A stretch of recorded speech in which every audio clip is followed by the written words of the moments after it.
Five Nights at Freddy's is an anomaly among all the other horror games of this generation. I remember when I first laid eyes on it, I watched a video of it, at 3 in the morning, and oh my god, it's so amazing. What is this majestic monster? What's this about? Oh my god, I love it so much. It was nothing like any other horror game when it came out, and that uniqueness made creator Scott Cawthon into a creature akin to the love child of David Lynch and Scrooge McDuck. But what is unique about FNAF? Why does it work as a horror game? Well, ladies, gentlemen, or what have you, I am Edgar Orpheus, and I'd like to extend to you this initial and official welcome to the Pumpkin Patch, where I'll be honored to passionately discuss with you the critical details in horror video games, and in so doing, make the horrifying understandable. Come along, let's make a night of it. Essentially, what makes Five Nights 1 unique can be boiled down to jump scares. We all hate bad jump scares. At their worst, they're oversimple. They prey on a startle reflex without engaging the player in a meaningful way. To put it bluntly, they become cheap, which is why a bad jump scare is immediately and universally buried in the muck. Like yesterday's plague victims. Mwah. But FNAF's real success stems from the way it handles exactly that mechanic. Five Nights 1 uses both its art and gameplay to really create a fair, effective jump scare, transforming a bashed concept into a fantastic display of dread and paranoia. So you start a new game, get a little background article, and boo! You're in the middle of an unsettling office, and this is where the assets start working their magic. Take a look at the office. You don't even need a close look, just a glance. There are mounds upon mounds of stuff. Mounds of it. Mounds of stuff. A cavalcade of stuff assaulting your eyes right from the first frame. Posters, fans, garbage, desk, tile. Immediately, FNAF de flugel. The flugel. Do you understand, listeners? The flugel. Instantly, FNAF demands the player's attention, and this is a trend that is maintained in the other rooms as well, with loads of clutter and visual information that forces the player to attend to every single corner of a given room. This concept comes to a head in the Golden Freddy hallucinations, which cause the environment to shift and provide suddenly unfamiliar sights and horrors to the already on-edge player. The hallucinations make sure the player constantly stays on the precarious tip-top nip-nops of their toes. The audio of the game also pulls its weight, with a dense, droning ambient sound punctuated by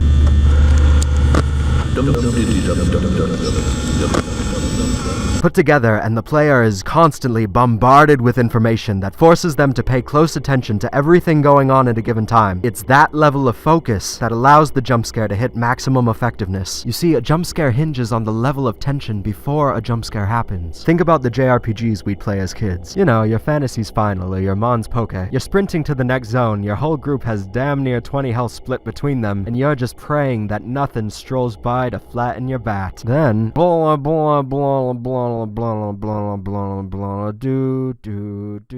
Ow! A demon, monster, snake, goat, balrog, frog, dog, log shows up, flattens your bat, and you turn off your game machine and go eat your feelings in Count Chocula. What? Did you think this was gonna be any other kind of cereal? This is Pumpkin Patch. I exclusively eat Count Chocula. I suffer severe malnutrition. In this analogy, the random encounter is the jump scare, fed by the tension of the desperate situation you're in. Now in FNAF, the tension is maintained by the amount of attention the player is made to extend, and virtually every design choice in FNAF keeps that level of attention. Listen, mechanically, FNAF as a series is about juggling timers. You have three timers. Three separate timers to keep track of it at any given time in FNAF 1. The hour of the night, the percentage of your power level, and this son of a bitch. As a result, the player is constantly pressed for time, and so the tension is high at all times. Timers provide some of the tension. Great, but here's where FNAF becomes the big FNAF. Sorry, I'm recording using a spider web as a pop filter. You see, in Five Nights at Freddy's, the player is always aware of how close the next jump scare is. This is insanely important. It's one of the most unique features that Five Nights can boast, and it's basically the difference between a satisfying 10 out of 5 spookgasm jump scare and a shitty, unfair, I'm gonna turn off the game early and stare off into the cosmos thinking about the trajectory of my life jump scare. Let me explain. In its best iteration, a jump scare acts as the climax to a building of tension. It's the swashbuckling at the end of the movie. Yeah, Yeah, you buckle that swash. Conversely, a jump scare that appears out of nowhere, without capitalizing on any earned tension, becomes instantly unfair and rubbish, and the one in the Outlast 2 demo is dumb and I hate it. In FNAF, however, the game is about knowing exactly how far away the next jump scare is and preventing it. You keep an eye on the windows, hallways, and coves, and you deploy the doors before the beasts get too grabby. The best part is, you'd think that by being able to predict the next jump scare, the game would be dull, but because the jump scare is only ever used as the failure condition, the game over, the stakes are high enough, along with the timers and the previously discussed artistic choices, that the tension stays cranked up throughout the whole experience. And because it's only ever your fault if you get jumped, the jump scares don't ever feel cheap. In fact, someone skilled at Five Nights could go through the entire game without getting jumped once. Excuse me while I cannibalize Mr. Cawthon to possibly gain his brilliance. It's so good.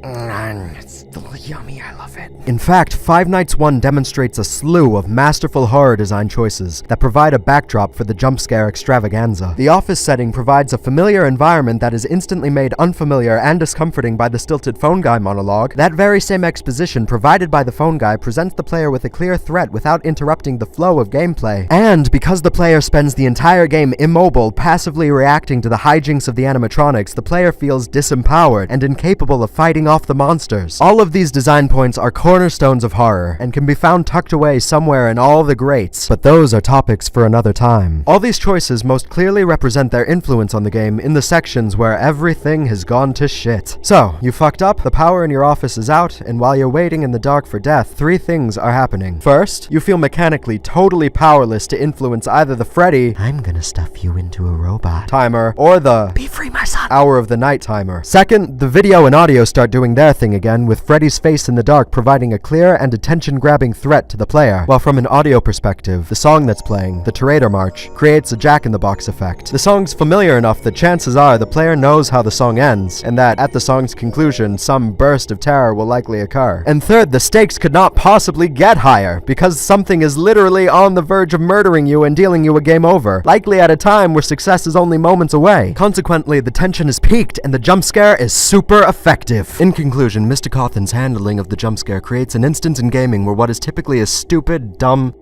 stupid, dumb, stupid transforms into a masterclass in fright. Think of it this way. If I told you there was a horror game that is only about jump scares, you'd write it off as some underdeveloped indie project, right? Mr. Cawthon took a bad idea and made it a terrorific adventure, and he deserves some love for it. You know, aside from all the financial success.